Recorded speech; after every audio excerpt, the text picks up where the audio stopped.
Hi friends, ఎలా ఉన్నారు? Team India players అందరూ చెన్నైకి వెళ్ళిపోయారు. ప్రాక్టీస్ సెషన్లో కూడా పాల్గొన్నారని చెప్పాలి. వారం ముందు నుంచి నెట్ ప్రాక్టీస్ సెషన్ మొదలు పెట్టారని చెప్పాలి. ఎందుకంటే లాస్ట్ సిరీస్లో గుణపాఠాలు చాలా ఎదురు దెబ్బలు తగిలినాయి. అందుకే వారం నుంచి మొదలు పెడితేనే మన సక్సెస్ రావాలంటే ఇప్పుడు నుంచి ప్రాక్టీస్ చేయాలి అని చెప్పాలి. ఇంకా అందరూ పాల్గొన్నారు, అందరూ బౌలింగ్ వేస్తున్నారని చెప్పాలి. ఇంకా కింగ్ కోహ్లీ వర్సెస్ బుమ్రా అయితే మంచి డెలివరీలు వేస్తున్నాడు. కింగ్ కోహ్లీ ఫుల్ షాట్లు ఆడుతున్నాడు, కవర్ డ్రైవ్లు చూసాము, మంచి డిఫెన్స్ చేస్తున్నాడు, ఇంకా ఫుల్ షాట్లు కూడా కొడుతున్నాడని చెప్పాలి. ఇంకా నెట్ ప్రాక్టీస్ సెషన్లో 5th స్టంప్ 6th స్టంపులో అయితే 6th స్టంప్ అక్కడైతే బాల్ అయితే లీవ్ ఇట్ చేస్తున్నాడని చెప్పాలి. నేర్చుకుంటున్నాడు మంచిగా కింగ్ కోహ్లీ. నాకైతే మంచి నిక్లో ఉన్నాడు. ఒకటైతే సెంచరీ లోడింగ్ అని అనిపిస్తుంది ఫస్ట్ టెస్ట్లో. ఎందుకంటే కింగ్ కోహ్లీ అంటే అంత కాన్సన్ట్రేషన్తోనే చేస్తాడు.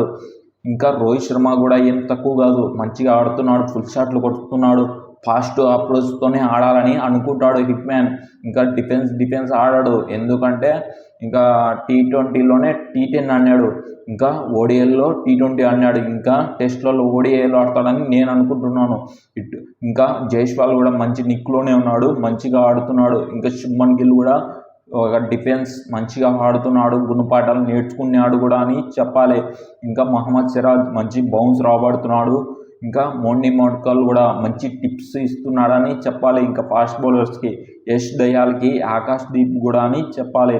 ఇంకా రోహిత్ శర్మ అయితే అందరికీ గ్రూప్గా పెట్టి డిస్కషన్ చేస్తున్నాడని చెప్పాలి. మంచిగా టిప్స్ ఇస్తున్నాడు ప్రతి ప్లేయర్కి, నువ్వు ఏం చేస్తావు, ఎలా ఆడతావు, మంచి సాలిడ్ టెక్నిక్ చూపిస్తున్నాడు హిట్ మ్యాన్. ఇలా ఆడాలి, ఆడాలి అనేది. ఇంకా రవిచంద్రన్ అశ్విన్ గురించి ఏం చెప్పినా తక్కువనే, అతనికి చెప్పనక్కర్లేదు. ఎందుకంటే చెన్నై అంటేనే రవిచంద్రన్ అశ్విన్ అంటేనే చెన్నై.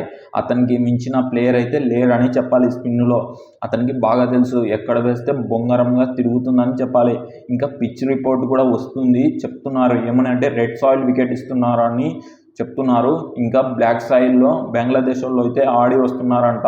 ఇంకా మనకి ఏ పిచ్లు ఇచ్చినా మన టీమిండియా వారం ముందు నుంచి ప్రాక్టీస్ సెషన్ చేస్తున్నారంటే ఒక గుడ్ న్యూస్. ఏ పిచ్ ఇచ్చా మనకు భయం లేదని చెప్పాలి. ఇంకా బ్యాట్స్మెన్ కూడా మంచి ఫామ్లో ఉన్నారు, బౌలర్స్ కూడా మంచి ఫామ్లో ఉన్నారు. ఏమైనా అప్డేట్లు వస్తే మరొక వీడియోతో మళ్ళీ చెప్తాను. అంతవరకు సెలవు, బాయ్. ఏం నచ్చిందో కామెంట్ బాక్స్లో కామెంట్ చేస్తే నాకు తెలుస్తుంది. మరొక వీడియోతో మళ్ళీ కలుసుకుంటాను. Thank you.